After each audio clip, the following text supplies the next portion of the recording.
we have come to the final presentation of the day. Don't go away, because there's lots of fascinating things ahead. Various people have said to me, just looking at some of the online questions, somebody said, why isn't there more about education in this?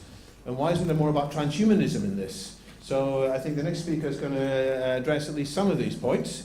So let's welcome Chris Montero, who amongst other things is the principal contributor to an online encyclopedia called H+pedia, which is an incredible tool for educating yourselves and others about radical futurism and transhumanism. Welcome, Chris.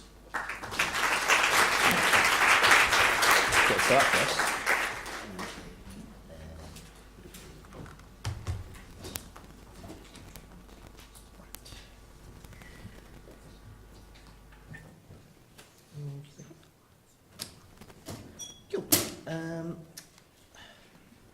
Hello everybody, I'm Chris. As I said, this is my project H+pedia. I work with David.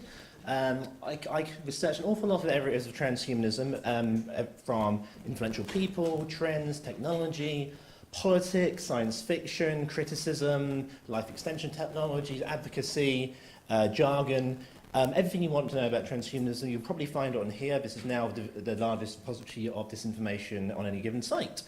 And it's been a long day, so rather than some heavier stuff, we're going to talk about some science fiction scenarios, as well as some transhumanist politics and some almost going post-humanist democracy principles. So this is who I am. I've worked with Pirate Party UK for about 6 years on digital rights issues. For the last 2 years, I've been with Transhumanist Party UK, which includes Alex and David here. So we're working on transhumanist policy.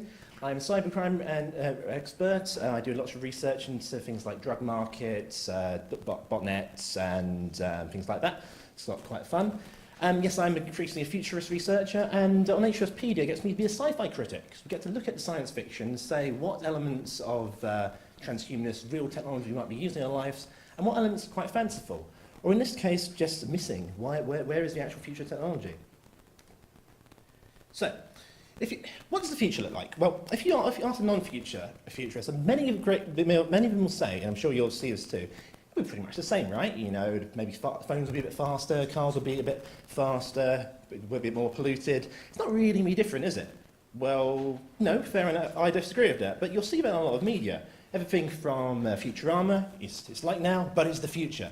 It's not actually very disruptive. It's not actually a situation that you'd be that unfamiliar with. Just flying around your spaceship, whatever, we're familiar with this. Or it's going to be the Jetsons, you've got your robots, there, but she doesn't demand, sentient rights or talk about technological unemployment or anything like that. And, the nuclear family is still there, and, the gender hierarchies are in place and all that stuff. Yeah, it's pretty much the same, right? Of course, even if you go 3 million years into the future, we have scenarios such as Red Dwarf, where, your transhuman cat is your friend and your robot is rather effeminate and annoying, but, and we've transcended death and made really annoying people live forever. It's pretty much the same. So this is not something we completely learn about our future of democracy, but it's interesting to know that's an attitude a lot of people hold. What other scenarios we've got? Collapse. Yes, Mad Max. Now we're talking. The future is going to be Thunderdome, 2 men enter, 1 man leave. That's type of democracy, right? Governments, we can introduce that. I'm pretty sure we can. A lot of people will be behind this and say, yeah, the future will still go to shit, and I'll be ready for that. Brilliant. This doesn't help us whatsoever. But again, a very popular view. We have to imagine that's what people think of the future. This is what they think of. Similarly, Zardoz. Yes, I believe that the line is there. The gun is good, the penis is bad, and other such wonderful lines from that. We have developed immortality, but we have got bored of it and decided to shoot each other for fun, because that's what it takes to get our kicks these days. Brilliant.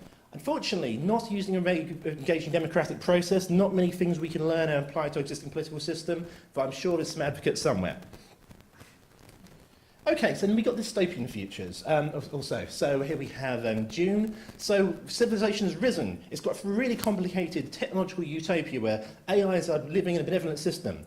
Oh, by the way, we got bored of it and overthrew it. And we reintroduced feudalism, because feudalism was fun. And now people can have knife fights and drive giant worms. Well, again, this is actually, it comes back to a trend here. This is more easier for people to comprehend the actual complexities of the future we're heading to. A post-humanist feudal society We get that. That's fun. You know, there's dukes and kings and emperors and revolutions. We understand that. But, you know, social media, personal identities, what the hell? Now, we'll have this, thank you much. Similarly, yes, so you're heading, you know, we're living a glorious future in space, and your wonderful company is sending you off to explore the far future, the edges of the universe. And of course, you're being sent to be eaten by aliens for profit. So mega corporations, again, we understand mega corporations. They're evil, they send you to do evil things, everything's amoral, there's in space, it's future. It's very understandable. It's also very one-dimensional, but this captures people's imaginations very, very well. So you have dystopian futures, there's so many of them. Blade Runner, again, we have androids, but they're kind of mean to them, so they kill us. But then there's pollution, there's also space, but there's bioethics and there's philosophy. But really, it's really quite a simplification of the complex world we live in. You know, if mega corporations are running things or fascist governments are running things, we can understand that. That works for us, and hence dystopian science fiction is so popular. 1984, also not science fiction, much more relevant to today in the sense of a totalitarian government here with ubiquitous state surveillance capabilities, completely controlling what you do and what you see. And again, this is actually it's one of the most effective means these days, and that it is a slight simplification of the surveillance state we live in today, in that we can understand, but it shouldn't get like 1984, though that cliche has been done to death now, and now people no longer take it seriously. So we have a problem there too, though was useful. Star Trek, or space communism as I like to put it. Yes, Star Trek actually being criticised of not only being communist, but also being fascist. I'm actually in agreement with this. Star Trek is notoriously anti-transhumanist. Basically thinks in the future people will solve problems by sitting around in meeting rooms and military dictatorships deciding what planet to invade next. That's literally what they do in Star Trek. Do they have is there plurality involved? Is there automation involved? Do they have predictions? Do they do cost-benefit analysis? Is there simulation? No, they run things pretty much like a communist military dictatorship. So, yeah, not a fan actually these days, but there you go. So, observations. So, what we can see of all these scenarios, first of all, there are gross simplifications of political systems. Very, very engaging. But, you know, what you see is you see technology is held in the hands of the few to control the many. Massive technological inequality of access to technology. People sitting down, making decisions face to face. Well, where's the bloody, you know, data big flow going? Where's the automated analysis? Where's the tipping point market thing making decisions from shift A to B? Well, first of all, that's very difficult to portray on film, and secondly, it's very complicated. And of course, it doesn't make for a simple narrative, and thus we get very dumbed-down futurist scenarios because realistic ones are hard to show. And it's all more the same, really. Be it, you know, it's the Futurama, yeah, it's whatever, your spaceships, or Collapse and Mad Max, yeah, we know what to do. We've got our fetish wares here somewhere. We can be ready for this shit. Or you know, or even Star Trek. It's basically people doing the same kind of government, same kind of environments. It's not radically disruptive. You don't have to think any differently. You can sit at home thinking, wouldn't it be nice in the future if? Well, it's more complicated than that. So let's talk about some transhumanist politics, and people have attempted to model different attitudes towards this. This is the Laurie chart done by Mark Laurie. He runs a small contingent of techno-libertarians in the US. He's attempted to illustrate libertarian extrapianism as, in his idea, the idealized form of transhumanism. Again, techno-progressivism involving the state ownership. And he's done a common thing here of creating straw men, of saying the only people who are opposed transhumanists are anarcho-primitivists or communists, basically, which is not the case whatsoever. There's a range of opposition to transhumanism. But nonetheless, he had a go at showing the range of beliefs. I had made my own attempt here. I'll go into a minute. So I've started with observation here. I've just got utopian and state. This is what we're going to go for now. And these are some scenarios you may have heard of, and this is where some popular thinking. So these dystopian scenarios I showed to you right now, they can be put on a single spectrum of a fascist oligarchy. I tried to distinguish between the idea of a corporatist dystopia and a state dystopia. You can't really do it when it comes down to it, hence they're on the same spectrum, but lots of dystopian fiction you'll find in this area. Very interesting, I highly recommend it. Certain things I put in there, I'm not a fan of the Venus Project. If anything says we don't need democracy, we need central planning, run very fast. Yeah, they believe they're not political, except they want to get rid of money and centrally plan all resources, and we don't need democracy. But they're not political. Yeah, thank you very much. No, thank you for them. We have also post-collapse scenarios in this. Yes, we're all very familiar with this. We don't want that to happen, probably, unless you'll be the person on top. But these are interesting dystopias you'd be familiar with, often in a transhumanist context. Now, there's another idea I've coined myself, reactive transhumanism. You'll see this in most science fiction again, the concept of the good guys up against some totalitarian government. So their job is to overthrow it and to tear down the system and then go back home and happy days are here again. Blow up the Death Star, everything will be fine, or whatever. It's interesting in that it's entirely non-political. You can set up a negative dystopian scenario, you can tear it down, you can say, well, thanks, good, hero's done. No one has to clean up the mess and saying, well, we've got this wonderful high-tech future now, we need to rebuild. But you will see the scenarios in that in detail. I've listed many of these on HPluspedia. All these ideas are expanded in more detail. So we have the bodies of work aligned with the typical traditional left under the techno-progressives, so they're known as democratic transhumanists or techno-Gaianists, and social futurists in some cases. These are, if you are of the left or centre left and you're interested in technological politics, these are the ideas which probably most appeal to you. And this is sitting somewhere in the continuum between hardcore post-human transhumanism and contemporary centre-left politics. So again, these ideas are available in more detail. You can understand the streams of thought which make them out. Techno-progressive has been around for quite a while, and it's looked, and hence is a term which we're using at Transpolitica and Transhumanist Party UK. We have a range of right-wing positions here, collectively known as techno-libertarians. So we have the minarchists who say, yes, we have a state, but as little as possible. And all the way through to the anarcho-capitalists who are basically like, get rid of the state, hate the state, privatise everything, privatise healthcare, privatise the air if we can do it. Some people think they go too far, but in an idealist fashion, they can work. I mean, the online drug markets, for example, are anarcho-capitalist functions. They work rather well compared to the offline drug market. So it's a matter of comparison there. And the final area I'm very interested in, I'm going to show you a bit more, is anarcho-transhumanism. So this is technically a far leftist view, anti-state view, saying let's get rid of the state apparatus entirely, let's get rid of all these hierarchies, all these systems designed to reduce people's freedoms, and actually build a system of people first. It requires a fair bit of heavy technology to get there, so it's not easy to do. But there is certain discussion among anarchistic circles, and we'll come back to that in a sec. Okay, so I've been looking at so now I'm going to bring these things together.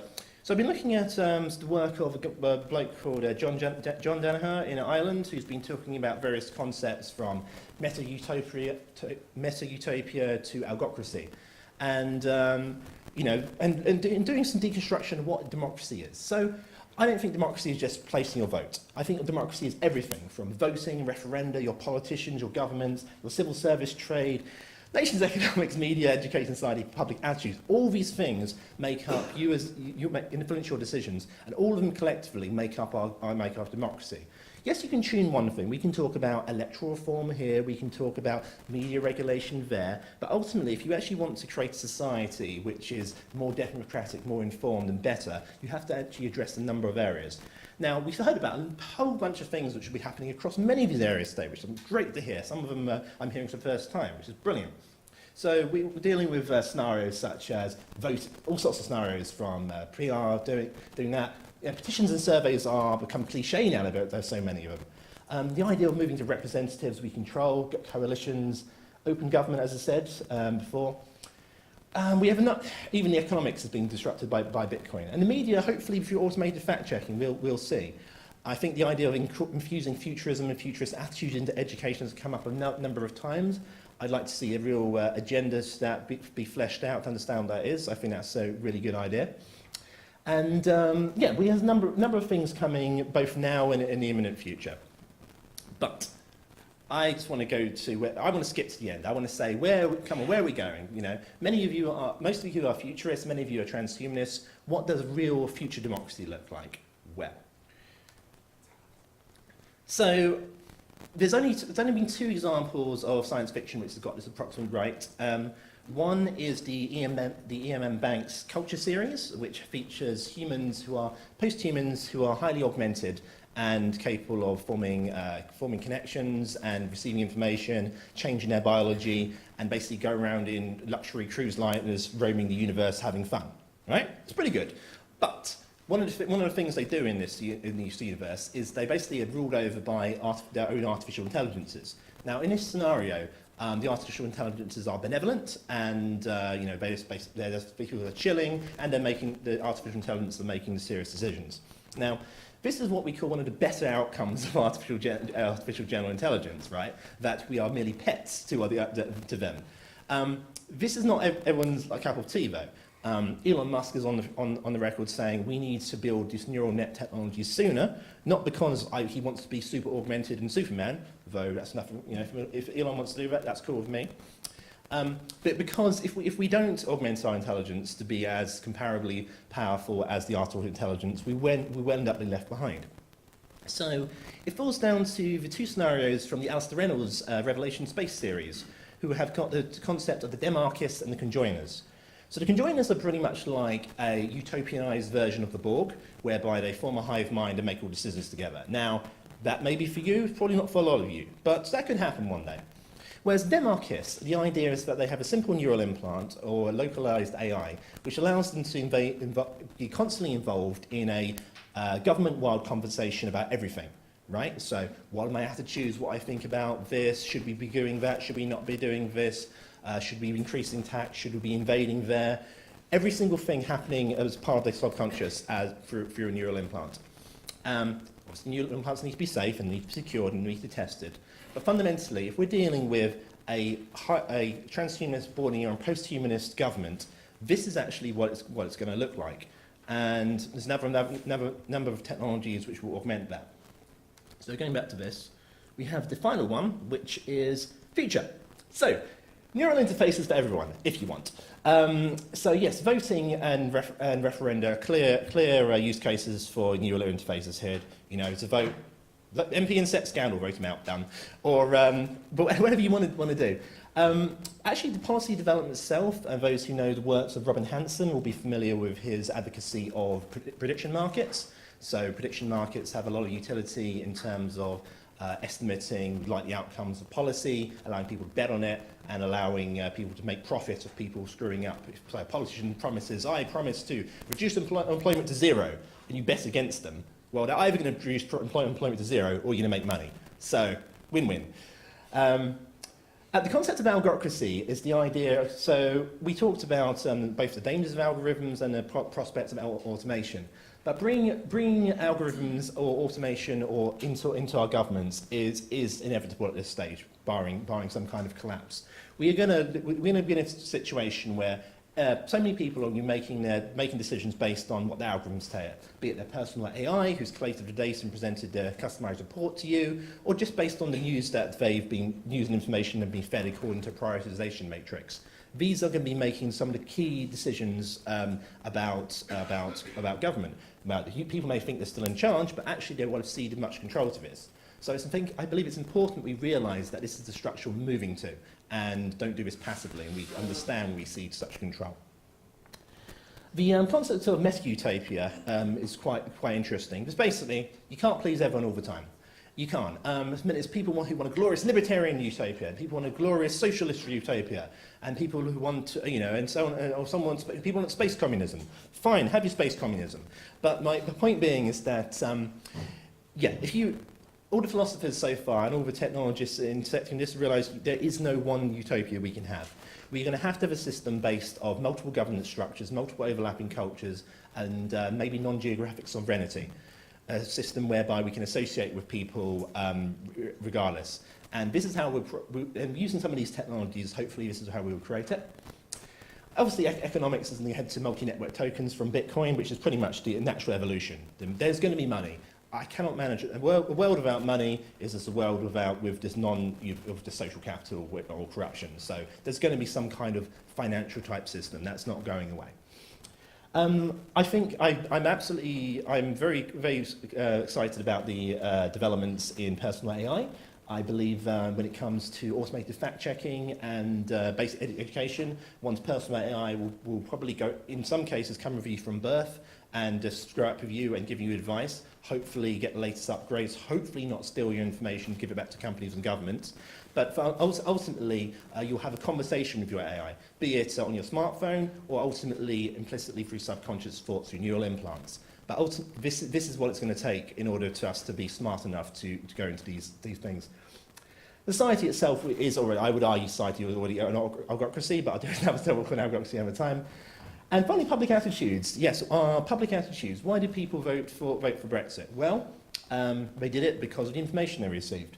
Now, if people had the ability to get information, and ability to debunk false information, and ability to feed back into the conversation where they felt currently disempowered, I wouldn't see something like that happening in the future. But it's going to take a more technical engagement. And ultimately, one day, these are the technologies that we're going to see. So, there you go. I've been all over that, but there you go. That's a whole bunch of stuff about predictions, and this is why I hope to. I'm glad I'm last, because this is some actual transhumanist politics, not just futurist pretending not to be transhumanist stuff. And I think that's it. Yes, I am done. Thank you much. Thank you very much, Chris.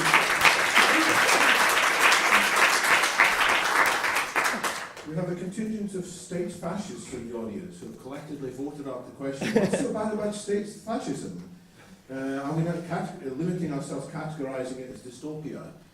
Yes, absolutely, yes. Perhaps if the state was run by smart AGIs, then it'd be fine. That's true. I mean, there are people such as Peter Thiel who thinks we can't have democracy. There are people who are, like the Venus Project say, we just need a benevolent dictatorship of engineers. That's what it's going to take. We can't be getting people on board. We need to give people what they're told, and that's fine. Now, in a meta-utopia, perhaps there is space for that. Perhaps there is going to be space for people to live under more authoritarian, collectivist conditions whereby give up some freedoms in exchange for some certainties, which is fine. However, for me personally and for the current state of the world right now, I see that it's highly dystopian to bring in that sort of governance model, though maybe in the future. And why don't you have more in the future about people living in their own virtual reality bubbles and spending all their time in the utopias of their own construction? Isn't that a better future? I guess so. That's kind of almost but in some cases it's almost another stagnation scenario where people are plugged into the system and disengaged real life. They seek to participate in this conversation about economics, policies, and society, etc., and they actually opted out. So they may be you may live in a personal utopia, but you're entirely separate from everyone else at that point, and you're not part of the conversation about politics at that point. And I'm going to interject one question here. These algorithms that you're looking forward to running everything, why don't you take Alexander Curran's point that these algorithms are often coming from corporations who've got absolutely innovations in place? So are you going to be comfortable putting some chips in your brain that come from Facebook or Alibaba or... God, no, I study these things. These technologies will inevitably used for complete evil and control. They will be used to hide the truth from us. They will be used to control us, manipulate us, and to basically destroy our independence and free will. But now you're aware of that, right? we can do something about that. The technology itself is amoral. The technology itself has fantastic promise. However, it falls to us to put it in the hands of the right people, to take ownership of our technology, especially when it's in a part of our bodies, especially when it's influencing our minds. We have to own these things. As futurists and transhumanists, we have to say, this fantastic technology is coming, there's huge amounts of risk of it, huge amounts of potential, let's make sure we make the right decisions. Well, I think that's a good point to end on. I'll ask people to thank Chris in a minute. Just a couple of quick points for me. We are breaking up. We are going to leave the building quite quickly because we're over time. The Wi-Fi has already been switched off, as some of you may have noticed. We've need to put another 50 pence in the meter, I think.